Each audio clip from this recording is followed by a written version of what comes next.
Today's guest is Joanna Cervantes, founder of a Fuller Education microschool located just outside Philadelphia, Pennsylvania, which she launched in the fall of 2024. Joanna has both a bachelor's and master's degree in education and began her career as a middle school math teacher in inner city Los Angeles and later taught in a school for an orphanage in El Salvador. Since 2013, she has been coaching K-12 teachers and administrators to help them transform their classrooms into joyful learning communities and decided to create a Fuller Education microschool that now serves preschool and kindergartners, but that is expanding into a much broader elementary school program in the coming years. So, Joanna, welcome to the Liberated Podcast. Thank you for having me.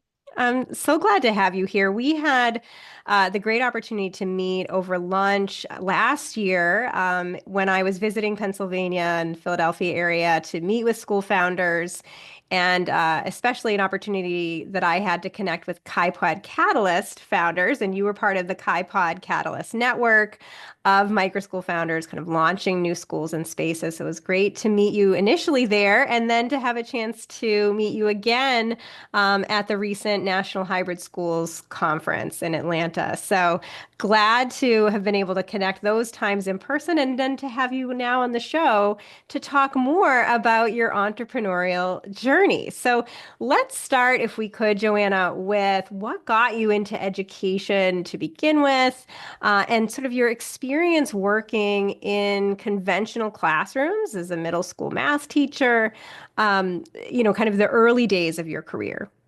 Yeah, absolutely. Well, I can remember being in elementary school, and when we would do our own dramatic play or imaginative play, I was always the teacher. We would play school, right? And it was just part of who I was. I felt like I was always going to be a teacher. I remember in second grade doing the poster all about me, and I said I wanted to be a teacher. It's just always been a part of who I am. Fast forward to my first year of teaching. And at that time, I knew that I didn't just want to teach in the school districts that were near me. I wanted to move, teach in, and live in inner city Los Angeles. So after graduating from college, I moved to an area in Los Angeles called Watts. Not a lot of people know about Watts on the East Coast, but it is 1 square mile next to Compton. So you can think about that area. And I taught there, I taught middle school math, and I lived in that same area. And for me, it was part of my faith. Like I wanted to live out what in the Christian circles we call incarnational ministry, which is where like God himself came in the form of Jesus. He came down as a human in order to live and be and empathize with us. And for me and my faith, I wanted to make a difference through my passion of teaching, but I didn't want to just be coming into the inner city. I wanted to make sure that I was living out my faith. I wanted to do it as what we call like incarnational ministry, like you're in it and you feel it. Um, and you know it, not to say that you can save or fix anything, but it's meant to be, I'm going to sit in this with you and experience it. So after And teaching, were yeah. you in a public school then in LA doing it? Yeah. And what Yes. was that like? Yeah. So I was teaching in Los Angeles Unified School District. So that's the second largest school district in the nation, second to New York. And I was teaching middle school math. So most of the kids were actually taller than me. Here I was, a little 22-year-old teacher, and the kids were, 12 years old. So like I'm just 10 years older, Mm, already taller than me. I can remember actually teachers having like this kind of like a bet about how long I'm gonna last, right? Like how mm. long is this woman gonna last in this school? And by the end of the year, what was so exciting was that not that test scores are the end all or be all, but my class that year, 100% of my students in my eighth grade class passed the what was called the CST, the California Standard Test. Not that standardized tests are a measurement of student success, but it does give at least a piece of the narrative of it was my favorite year. My first year of teaching was my favorite year, connected with the kids in ways I still and am in conversation with them. And it was just so invigorating. Like I knew that I was on the right path. Like there's this gifting. And it's not just to teach math, but it's to connect with kids. So then what led you from kind of a conventional public school experience to saying, I want to do something in the private sector in a more unconventional learning space as a school founder? What was that journey like for you? So my first year of teaching again, we'll go back to there. The second day of school, the principal walks into my classroom and stayed for 10 minutes and left. And being that 22-year-old teacher, I'm like, I must have done something wrong. I'm gonna get fired. This is it. I made it 2 days. I'm gonna get fired. And I actually didn't see him for a couple of months. The school was, I was taught on the second level, and it was a large school. And so I didn't have conversation with him for another 3 months. And he sent a sub up to my classroom and said, the sub said, you need to go down to the principal's office. I'm taking over your class. Confirming, I'm like, I'm fired. Oh no. I do. Um, and I go into his office and he passes across the desk this pamphlet and he says, you're going to be a principal one day. And once you realize that you are, I want you to go to this program. And it was Whew. at Columbia University Teachers College. So what triggered for me was that this idea is in my head now. Wow, there's some leadership potential. And but I kind of brushed it off. I was like, I've always wanted to be a teacher. I'm not going to go into administration. Like that focuses on things that I don't want to focus on. I want to focus on the kids. I Yeah. loved building a relationship with the kids. So after 3 years of teaching in inner city Los Angeles, I felt like I wasn't deep enough. I wanted to understand global poverty. So that's when I said, I'm going to go teach in El Salvador. After teaching in this orphanage for the first semester, I taught math. Second semester, they asked me to be the assistant principal. Hmm. So it happened again. And I said, I just learned Spanish. I don't even feel like I'm fluent. What is this? And it was again a calling to leadership because they see this leadership potential in me that I'm not yet fully understanding or seeing inside of myself. And so after that experience of working and being there in El Salvador, by the end of that school year, I applied to the principalship program that that first principal had said, when you realize you're supposed to be a principal, here's the program. I applied and got accepted, and that's where I went down this path of pursuing leadership. And that translated into working in Los Angeles Unified, again, going through this, natural progression of coaching, coordinating, doing coordinatorship, moving up the leadership ladder, and then coming to realize that I felt like a pawn in a game, and I Hmm. didn't want to participate in the game any longer. And what was that game? The way that our districts are set up is not to focus on children. And there are so many of us that have the right heart, and we're working so hard against this system that is pushing kids through, focusing on test scores, but also just focusing on what the adult agenda is. And so there's so much mismanagement of money, mismanagement of resources. And when you burn out as a teacher, it feels like you just get stepped over. They see you burned out on the floor and they go, thank you for your service. And they just step over and keep going rather than going, wow, there must be something wrong with the way that we are working against what is good and right for kids and working against something that's sustainable for the adult. Hmm. Yeah, so interesting reflection. And so, you loved teaching, you loved taking on new leadership roles, but were becoming increasingly frustrated by the system, the kind of dominant educational system. And then at what point did you say, well, maybe I can put together my passion for teaching and my interest in school leadership to become a school founder? Yeah. Well, I knew that I wanted to uh, be a leader in a school, and I didn't put it all together until I went for a fellowship with EdChoice.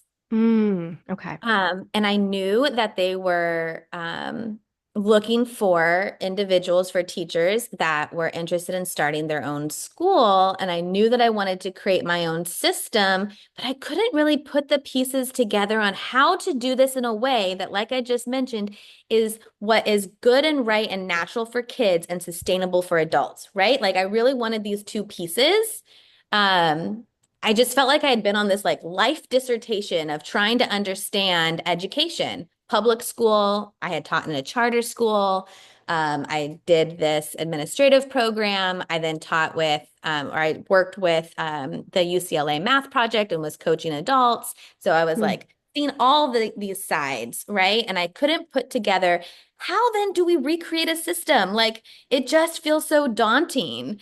Even charter schools when I was in my program, my master's program, it felt like at that time when I graduated in 2014, that charter schools seemed like the answer to innovation, Mm.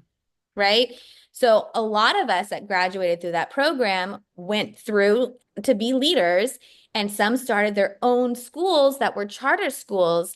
And sometimes it just feels like even charter schools is not innovative enough. It's recreating this broken system. Well, and Uh, of course, charter schools, as you know, started with this goal for innovation and experimentation when they first appeared in the early 1990s. And then, like you're mentioning, sort of became increasingly standardized and regimented over time, sort of losing a lot of that experimentation that was sort of their signature characteristic in the early days of the charter movement. Yeah, and so you kept searching for what you thought education could be, for what kind of program you felt would best serve students. And then I realized that you needed to create it yourself, sounds like. So that's what happened is I would go Yeah. to the program with EdChoice and we had some Zoom calls and then we met up for a conference in Florida. And it was at that point that I realized what micro schools were and that this was the way to recreate, to innovate, to really design something that what my goals were, something that is doing right by kids, right? And teaching them the way that they need to be taught, individualizing, customizing education, and then also making something that's sustainable for adults. Like we can design that system that is sustainable for both families and for teachers. So when was this? When were you doing the Ed Choice Fellowship and kind of came to this realization that this was the path forward for you? It was February 2023. And Okay.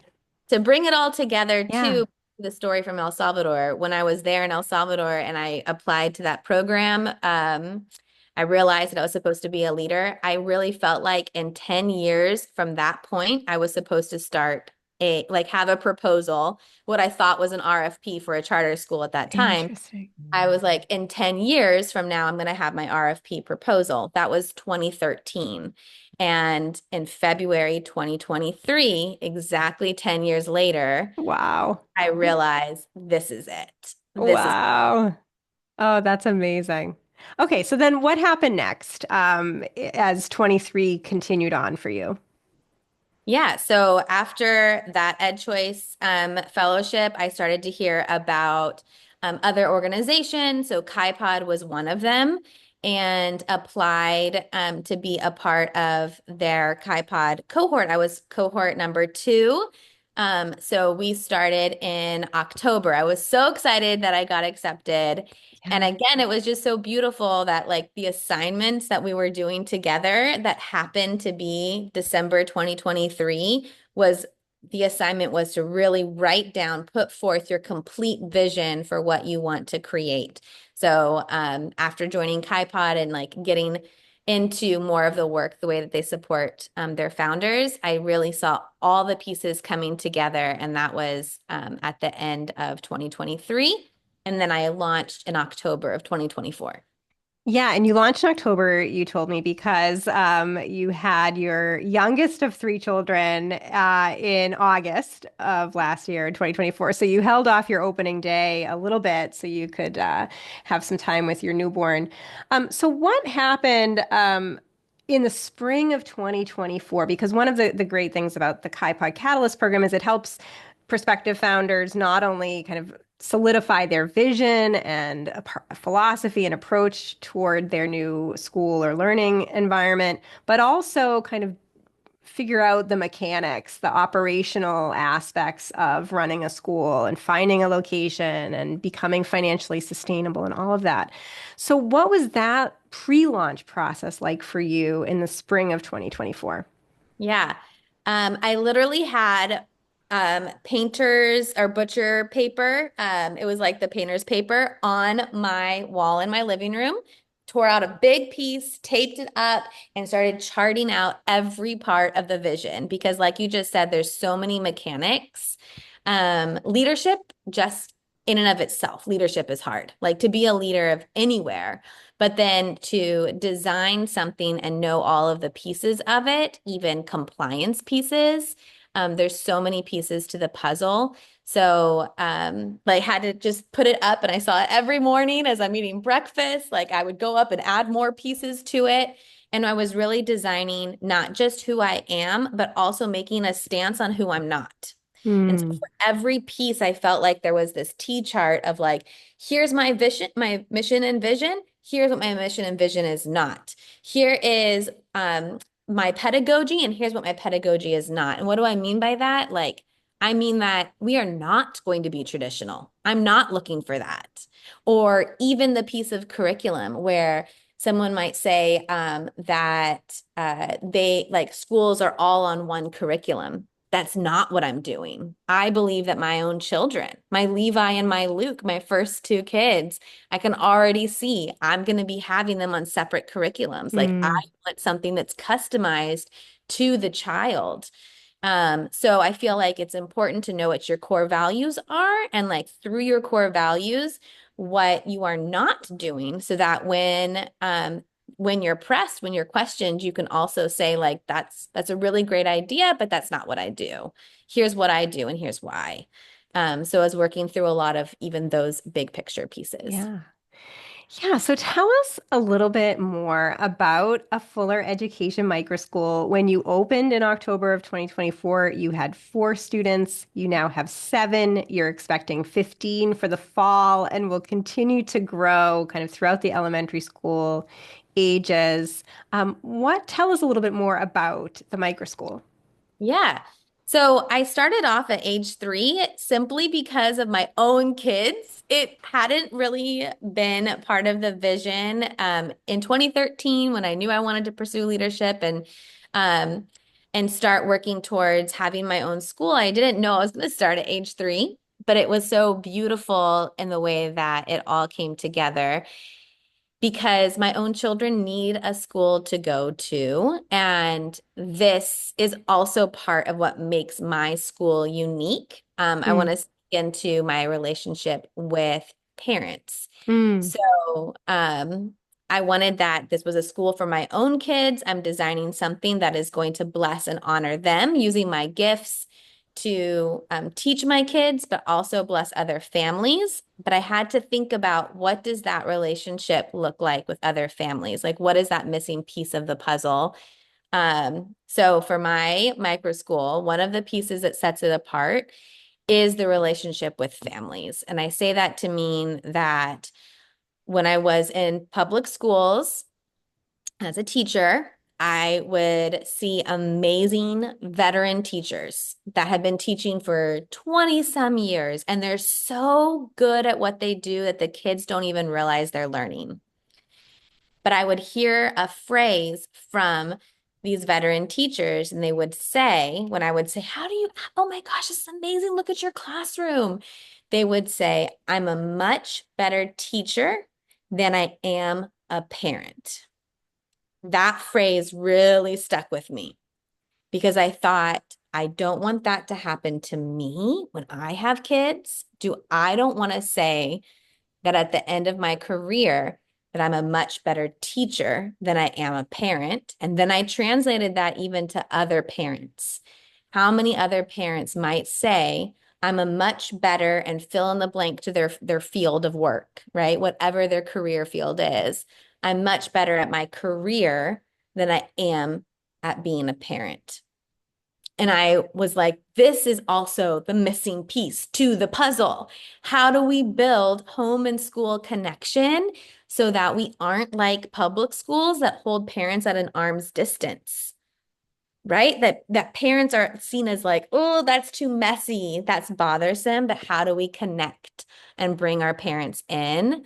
So that's what I ended up designing was that Yeah. for me, I started age 3 because my own kids are so little that I wanted to make sure that I was teaching my own kids and that at the same time, I'm also bringing parents in and supporting parents by even giving them the pieces to the puzzle, zooming with them, showing their kids their own kids' brilliance, showing them how to be the best homeschool parent on the days that they're not with me, and just being an extra set of eyes to what their children are doing and making sure that that relationship is intentional.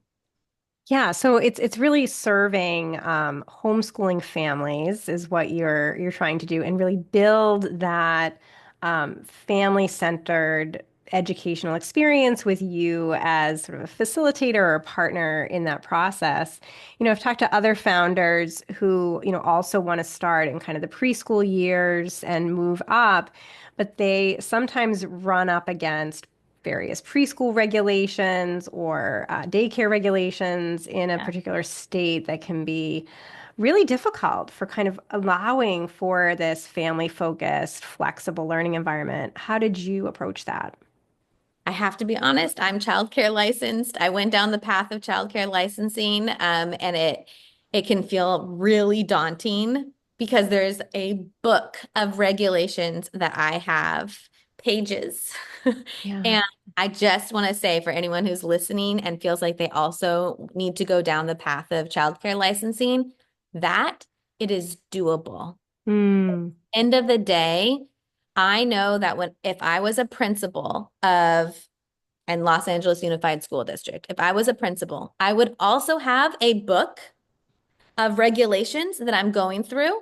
And then at the end of the day, yes, I have all these regulations, but it's for my own school, it's for my own kids, and I know that what I'm doing at the end of the day, it's worth all of the check marks going through all the things.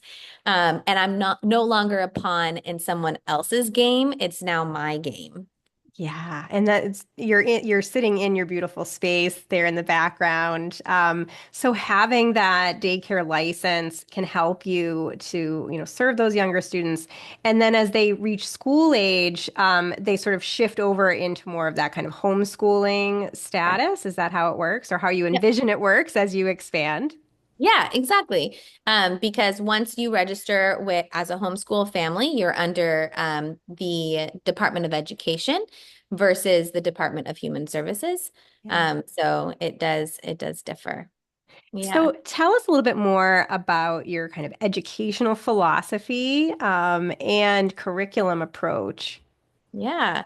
So being starting off with early childhood, I have the Reggio Emilia approach. Yeah. Have you heard of Yes, Reggio of Emilia? course.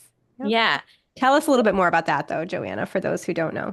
Yes. So there's like three progressive approaches to early childhood, which are Montessori, that has a bigger name, Waldorf, and Reggio Emilia. And Okay. all three really hold that the child is capable and able to do so much. And so you have this like child led focus, right? And so for Reggio Emilia, The term in the pedagogical world is constructivist, where you believe that kids can construct their own meaning and that together you and the child can co-construct. You're co-constructors of knowledge. So what does that look like? That's a lot of like lingo, right? But in Reggio Emilia, you will offer up some provocations, some learning provocations, and you see what makes sense to them and how they engage with it. And then you take their interests and you use that to launch what we call emergent curriculum, where the curriculum is constantly emerging based on how the kids are responding and what their interests are. So it's not a preset book where it's like, I'm going to be doing page 10, 11, 12, 13, 14, 15, right? We're not going page by page. But we are offering investigations that are open-ended. And we do a lot of documentation of how kids are taking up ideas, and then using that to help us inform what might be the next offering or piece to our investigation. So it's just very open-ended. You're listening to children all the time. They're not just like receiving knowledge, but they're constructing knowledge and using documentation as a big piece for both yourself and also that parent piece, like showing parents how brilliant and how kids are making sense of things. I love that. And you're also faith-based, Christ-centered in your approach. How does that come into the environment? Yeah. Okay, so behind me is this tree that you can see that goes up one of the pillars. My location is in the basement of a wonderful church. And so we wrapped all of that around, that's just Amazon packaging, um, around the pillar. And I tell you this because from it is hanging some fruit. So Mm. we have been tying in the fruit of the spirit most recently. And it's been a really beautiful connection to all of our hands-on and STEM learning. Every week, we have a STEM focus, but every week on Thursdays specifically is a STEM day. And we do food science. That's how we start off. We'll do food science, engineering, and coding and robotics. Yes, even 3-year-olds can be doing this. And so we would start off with, in our food science, a couple of weeks ago, we did making lemonade. Simple. I brought a lemon. It was actually the week before Holy Week. And so I was connecting it to grape juice, like Jesus at the Last Supper. And so we were like, well, what is grape juice? How do you get juice from a grape? Like, this is a story. They see even communion at church, but does that make sense to them? Like, where did this come from a science level? So we talked about grapes making juice, and then I brought in lemons to make lemonade. And it was the best hit. We've done so much food science, but the lemonade one was like their favorite. All the kids loved it. We've like made pizza, we've made bread, we've made zucchini cupcakes, we've popped popcorn, so many different things. But with this lemonade, we like cut up the pieces, we got a lemon squeezer. They were practicing fruits of the spirit, even like patience, waiting for the lemon squeezer to come around. They put it into a plastic bag with ice, sugar, water, lemon juice, shake it up, right? Put your straw in, drink it. Biggest hit. So I tell you this story to be like, yeah, we can learn about fruit. Yes, we can learn about the science behind it. Yes, it can be hands-on. We can experience it. And it can also still be Christ-centered and focus on some really core character values. So the fruit of the Spirit is love, joy, peace, patience, kindness, goodness, faithfulness, gentleness, and self-control. And so we've been going through each of these 9 attributes and tying them into all the things. Why are we talking about fruit? Where does fruit come from? How is a tree? Where does the tree come from? Where is the seed? We put seeds into that window over there and we saw the seeds sprouting. All the pieces are all science, all hands-on, and there's object lessons behind them to like these core values to who we are, tying in the Bible stories that they're hearing and seeing, but making sense of it in a way where again it's that like that Reggio Emilia approach of like we are all constructors of knowledge. We can make sense of this knowledge. You're not just receiving it, you can experience it and feel it and know it. And I'm going to listen to the way that you're making sense of it and make sure that I'm bringing it back out to you, changing up the way that I am designing my curriculum to match the way that your brains are thinking and moving.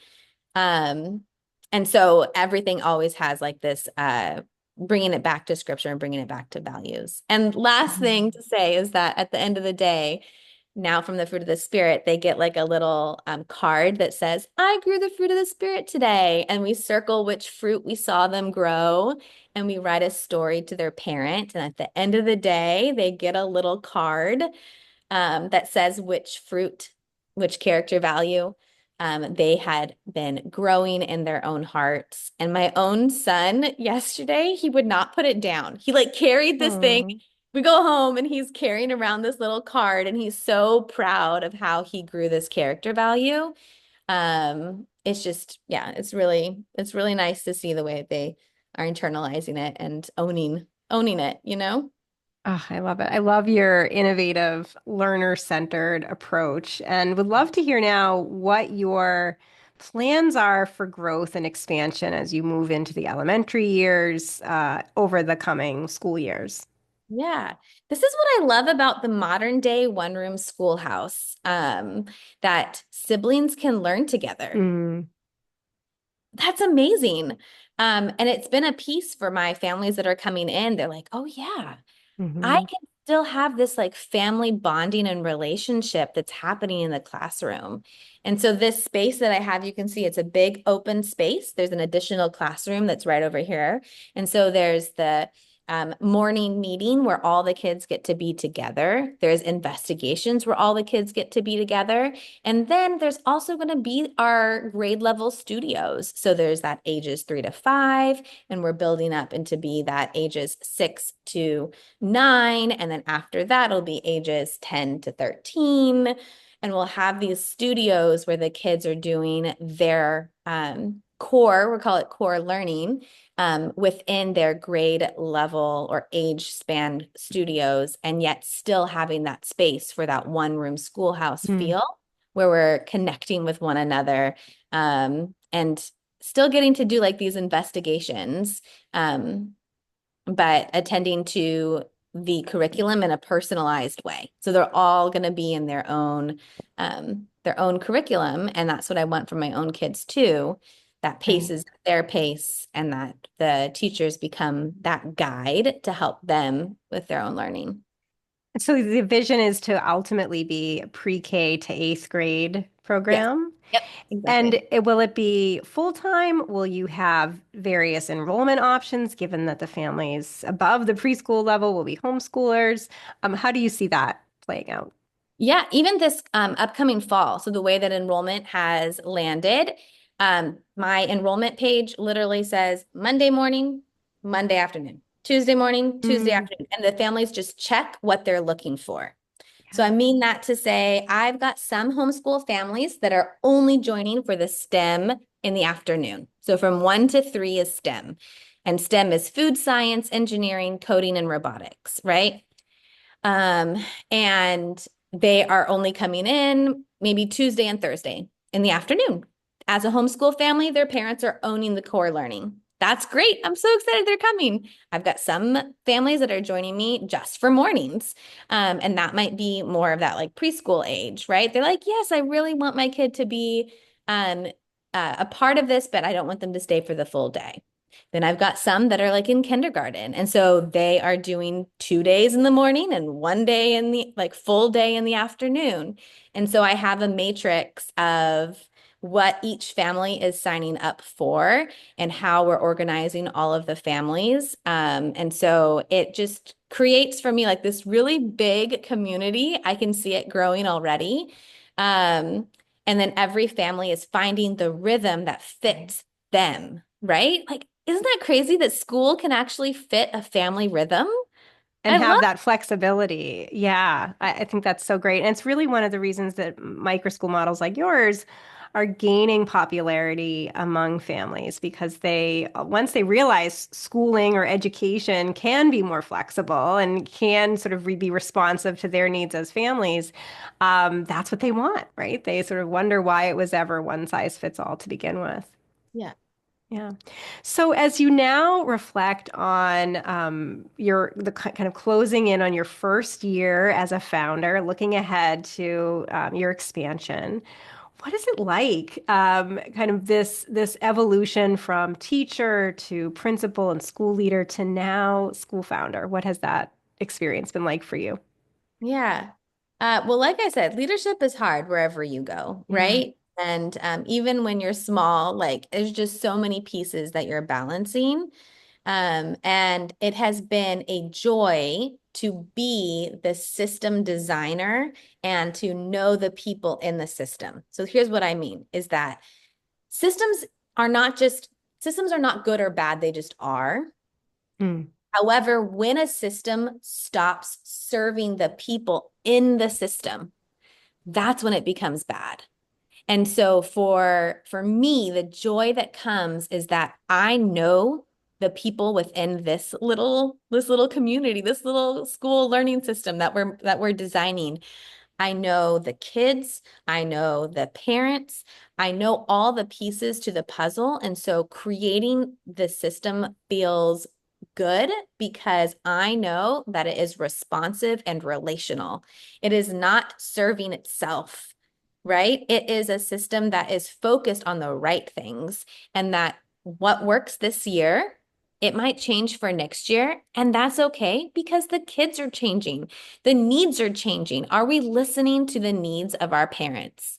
So many parents that feel like they're not, oop, the lights turned off in my school. Give me 1 second. It's motion censored. Um, so many parents don't feel listened to Mhm. in the school system, especially if their child has any type of need that is not being addressed in a Mhm. traditional way. They might have an IEP.